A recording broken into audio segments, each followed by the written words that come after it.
Buenas tardes, mi nombre es Josué Calderón Corella. Voy a explicar el tema de fuerzas intermoleculares en el área de la presión de vapor y disoluciones en ejercicios. ¿Qué es la presión de vapor? La presión de vapor es la presión que ejerce la fase gaseosa en vapor de una sustancia sobre su fase líquida o sólida en el caso de la sublimación. En un sistema cerrado, cuando ambas fases se encuentran en equilibrio dinámico o en temperaturas determinadas. ¿Qué es el equilibrio dinámico? Resulta que cuando nosotros estamos en un sistema aislado, como en la imagen de la derecha, las partículas que van a lograr romper fuerzas intermoleculares gracias al calor y a la energía, se van a transformar en partículas de vapor.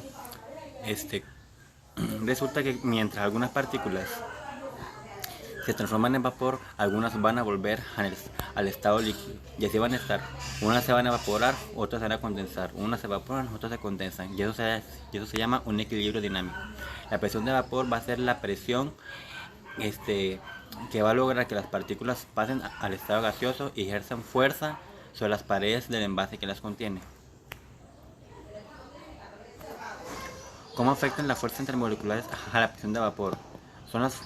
Dice que las fuerzas intermoleculares son las fuerzas de atracción entre las moléculas de la sustancia. Si las fuerzas intermoleculares son débiles, las moléculas escapan más fácilmente a la fase de vapor, por lo que la sustancia tendrá una alta presión de vapor. Si las fuerzas intermoleculares son fuertes, las moléculas están más unidas en la fase líquida, lo que dificulta su escape, resultando en una baja presión de vapor. Eso lo vamos a ver en el siguiente ejercicio. Ok, vamos a analizar dos sustancias. Analice las siguientes dos sustancias que se le presentan y realice una comparación entre sí y explique ampliamente, utilizando los conceptos y los diferentes tipos de fuerzas intermoleculares, su comportamiento respecto a la presión de vapor. Aquí escogí el agua y el etano. Vamos a ver cuál tiene mayor presión de vapor y cuál tiene menor y el por qué. Ok, considerando la naturaleza y la magnitud de las fuerzas intermoleculares, el etano tendrá una presión de vapor considerablemente mayor que el agua a la misma temperatura. ¿Por qué? La diferencia fundamental en la presión de vapor entre el agua y el etano radica en la enorme disparidad en las fuerzas de sus interacciones intermoleculares. En el agua, las moléculas de agua están muy fuertemente unidas entre sí por una extensa red de puentes de hidrógeno. Esa fuerza intermolecular es la más fuerte de todas.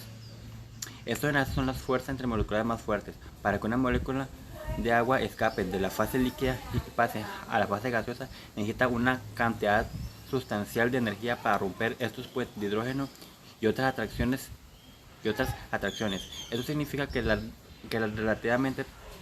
Esto significa que relativamente pocas moléculas de agua tienen la energía suficiente para superar estas fuerzas a una temperatura dada, lo que resulta una baja presión de vapor. O sea que muy pocas moléculas logran pasar la fase líquida para convertirse en moléculas gaseosas.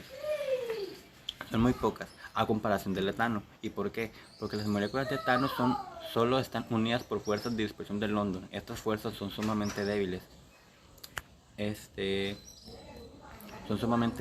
Lo que va a lograr que a suministrarle energía, las fuerzas van a tender a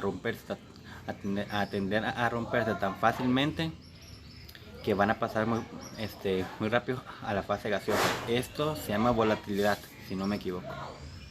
Entonces, como las fuerzas del etano son más débiles, van a tender a romperse las fuerzas de London mucho más fácil, tendiendo una presión de vapor alta, ya que muchas más moléculas gaseosas van a pasar a la fase gaseosa que el agua. Entonces aquí tenemos la comparación y el porqué. Vamos a resolver un ejercicio con respecto a disoluciones. Dice que en soluciones comerciales el ácido clorhídrico se encuentra comúnmente en una concentración del 37,2% en masa. Si la densidad de esta disolución es de 1,18 gramos en centímetros cúbicos, calcule para esta disolución la molaridad y la molalidad. Okay. Primero vamos a calcular la masa del soluto y la masa del disolvente, en este caso el agua, ¿verdad? Vamos a suponer que tenemos 100 gramos de disolución, ¿verdad? Entonces lo que primero tenemos que hacer es ver cuánto soluto tenemos en esa disolución. Entonces, si tenemos 10 gramos de disolución y tenemos 37% de masa, eso quiere decir que tenemos 37.2 gramos de soluto. En este caso, el ácido clorhídrico. Entonces, yo lo ejemplifiqué con un factor de conversión que nos diga que en 100 gramos de disolución tenemos 37.2 gramos de soluto, en este caso el ácido clorhídrico. Entonces, vamos a hacer una relación de diferencia para ver cuántos gramos de agua tenemos. Si tenemos 10 gramos de disolución y sabemos que tenemos 27 gramos de soluto, que es el ácido clorhídrico, en dicha disolución, para determinar la masa del disolvente, el agua, hay que restar la masa total de la disolución por la masa del soluto, y la diferencia será la masa del disolvente. Entonces, ¿qué hacemos? A 100 gramos de disolución le restamos 37.2 gramos de soluto, que es el ácido clorhídrico. Entonces 62.8 gramos es el disolvente. Tenemos de disolvente, o sea de agua. Tenemos de agua.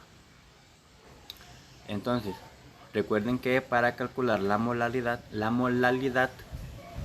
necesitamos los kilogramos, entonces no podemos tener gramos. Entonces hacemos un factor de conversión que nos diga que 62.8 gramos de disolución multiplicado por un factor de conversión que diga que en un kilogramo tenemos 1000 gramos. Entonces eso nos da un resultado de 0.0628 kilogramos.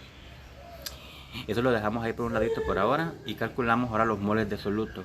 Entonces 37.2 gramos de ácido clorhídrico multiplicado por un factor de conversión que nos diga que en un mol tenemos la masa molar del ácido clorhídrico es 36.46 gramos entre mol. Entonces los gramos se cancelan con los gramos, quedando con los moles, y quedamos con los moles, y el resultado sería 1.0203 moles de ácido clorhídrico. Ahora vamos a calcular la molaridad. La fórmula de la molaridad es moles de soluto entre litros de disolución, pero tenemos ya los moles de soluto, pues nos falta un volumen que nos haga llegar a los litros de disolución. ¿Cómo llegamos a ese volumen? Pues calculando el volumen de la disolución. Tenemos la densidad, ¿verdad? Tenemos la densidad aquí presente, ¿verdad? Que es 1,18 gramos. La fórmula de la densidad es masa entre volumen, pero podemos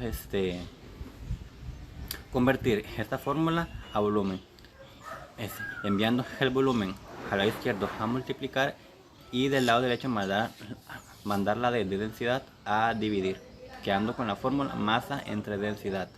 Entonces dice que el volumen de la disolución va a ser 100 gramos, que va a ser la masa total de la disolución, ¿verdad? 100 gramos. Habíamos dicho que los 100 gramos es la disolución, ¿verdad? Entonces, y la densidad es 1,8 gramos entre centímetros cúbicos.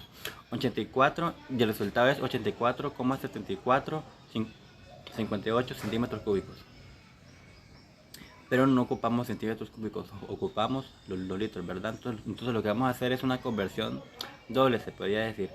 Entonces 84,7458 centímetros cúbicos multiplicado por un factor de conversión que nos diga que en un mililitro tenemos un centímetro cúbico, multiplicado por otro factor de conversión que nos diga que en un litro hay 1000 mililitros. Vean que en el primer factor de conversión los mililitros están arriba y en el segundo están abajo, porque tenemos que cancelarlo, ¿verdad? Entre sí. Entonces nos queda así, y los centímetros cúbicos se cancelan con centímetros cúbicos, y eso pasa igual con los mililitros, y nos quedan 0.0847458 litros. Ya tenemos los litros de disolución. Entonces ahora calculamos la molaridad.